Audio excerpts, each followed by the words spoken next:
राधे राधे। गीता में देखिए टोटल 700 श्लोक हैं और सभी श्लोक इम्पॉर्टेंट तो हैं, लेकिन उसमें भी देखिए एक बहुत ही प्यारा श्लोक जहाँ भगवान चैलेंज कर रहे हैं कि जितने भी लोग भगवान के भक्ति मार्ग में आगे बढ़ रहे हैं उनको एक बात ध्यान रखना चाहिए कि कौन्तेय प्रतिजानीहि न मे भक्ता प्रणश्यति। ये गीता के 9वें अध्याय का 31वां श्लोक है। भगवान अर्जुन से कहते हैं कि मेरे भक्त का कभी भी पतन नहीं हो सकता। देखिए 3 एरिया टोटल बताया गया है, कर्म मार्ग, ज्ञान मार्ग, भक्ति मार्ग। यहाँ पर भगवान ठेका केवल भक्त के लिए ही ले रहे हैं। कर्म मार्ग में जो आगे बढ़ रहे हैं उनके लिए भगवान ने नहीं कहा, ज्ञान मार्ग में जो आगे बढ़ रहे हैं उनके लिए भगवान ने नहीं कहा, भक्ति के लिए ही कहा कि हे अर्जुन मेरे भक्त का पतन नहीं हो सकता। उसका कारण ये है कि भक्त पूर्ण रूप से भगवान के आश्रित रहता है। वो अपना कुछ बल लगाता ही नहीं है, वो अपने आप को सरेंडर कर देता है, समर्पित कर देता है भगवान के श्री चरणों में। कर्म मार्ग के जो साधक हैं वो बोलते हैं कि हम कर्म यज्ञ आदि से अपने लक्ष्य को प्राप्त कर लेंगे। ज्ञान मार्ग के साधक कहते हैं कि हम अपने ज्ञान से, अपने बुद्धि से उसको प्राप्त कर लेंगे। लेकिन भक्त कहता है नहीं, मैं उसे प्राप्त नहीं कर सकता, मैं तो बस उसके शरण में चला गया, अब वो जाने, उनका काम जाने। एक भजन है ना कि तेरे हवाले मेरी गाड़ी, तू जाने तेरा काम जाने। अर्थात भक्त तो भगवान के गोद में बैठ गया है जी। भक्त अपने गाड़ी का चाबी भगवान को ही थमा दिया है कि प्रभु आप ही मेरे गाड़ी को चलाइए और जहाँ ले जाना है ले जाइए, मुझे आप पर पूर्ण विश्वास है। भगवान अर्जुन के सारथी बने हैं, पूर्ण रूप से विश्वास है। आपको जहाँ ले चलना है ले चलिए केशव, क्योंकि मुझे इतना तो अवश्य पता है आप मेरे साथ हैं तो विजय भी मेरा ही होगा।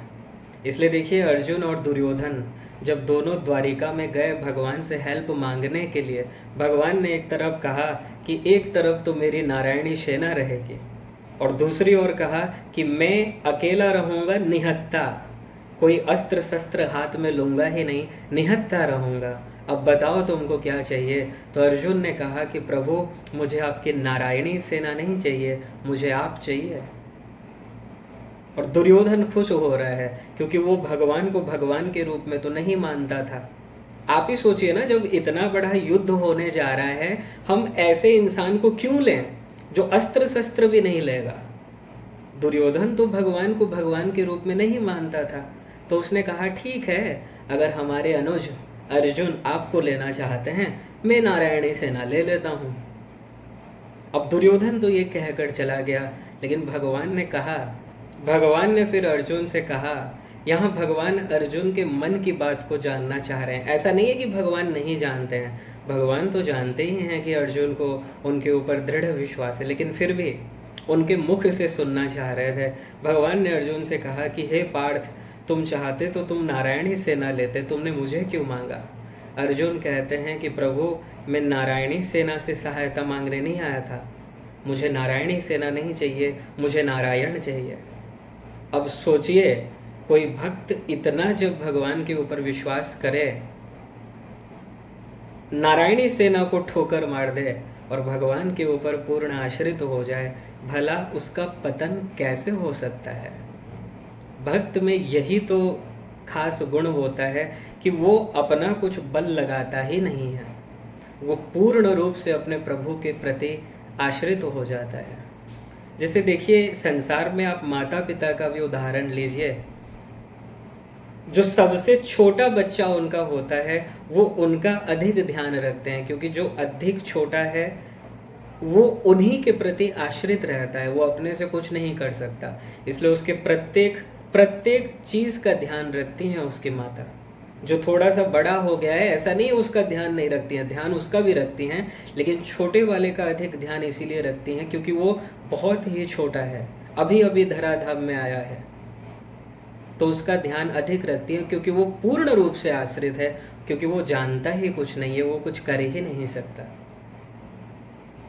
ठीक इसी प्रकार जब भक्त सब कुछ त्याग करके अपने प्रभु पर ही आश्रित हो जाता है, फिर भगवान भला उसका साथ कैसे छोड़ सकते हैं।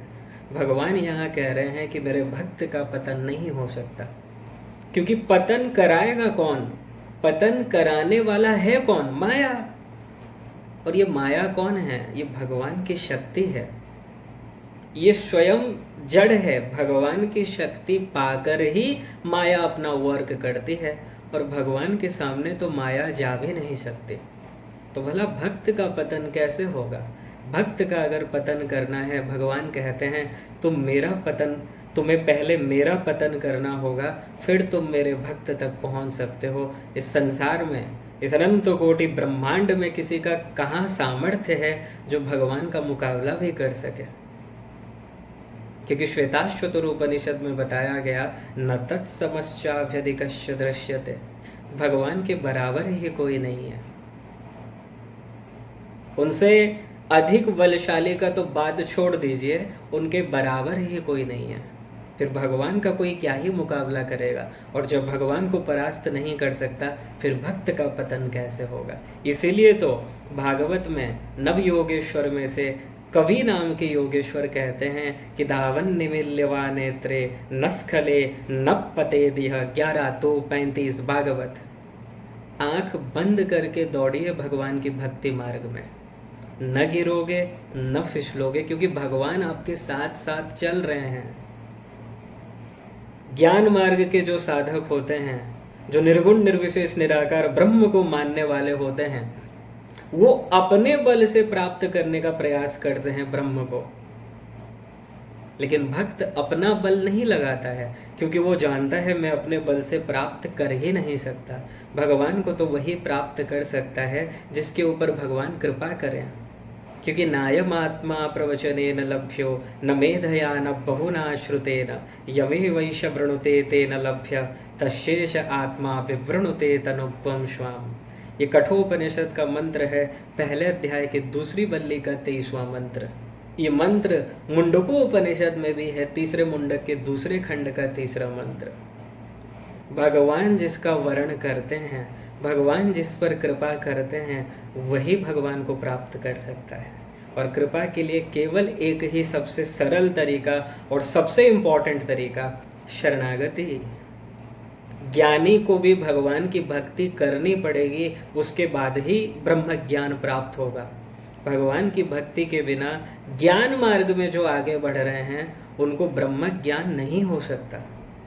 इसलिए भगवान की भक्ति तो करनी ही पड़ेगी, क्योंकि ये जो माया है ये भगवान की ही है।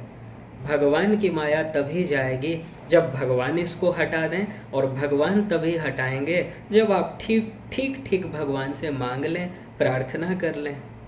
उसी का ही तो नाम है शरणागति।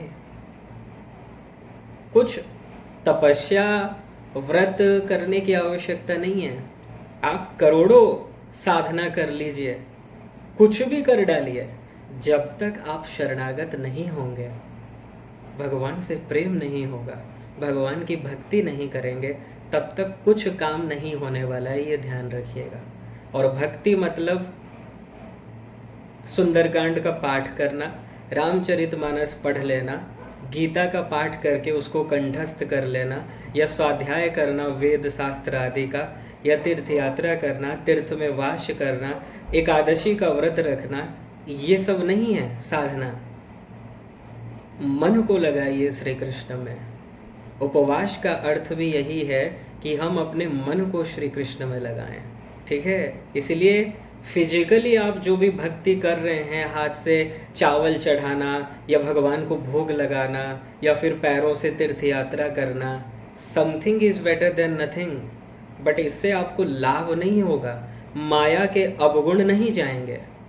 लाभ तभी होगा जब हम मन भगवान में लगाएं, क्योंकि मन एव मनुष्याणाम कारणम बंध मोक्षयोः। मन ही बंधन और मोक्ष का कारण है। मन जब श्री कृष्ण में लग जाए यही मोक्ष है। और मन जब संसार में लगे, 99.9% संसार में ये जो दिख रहा है भक्ति, ये भक्ति नहीं है, ये बाहरी एक्टिंग हो रहा है।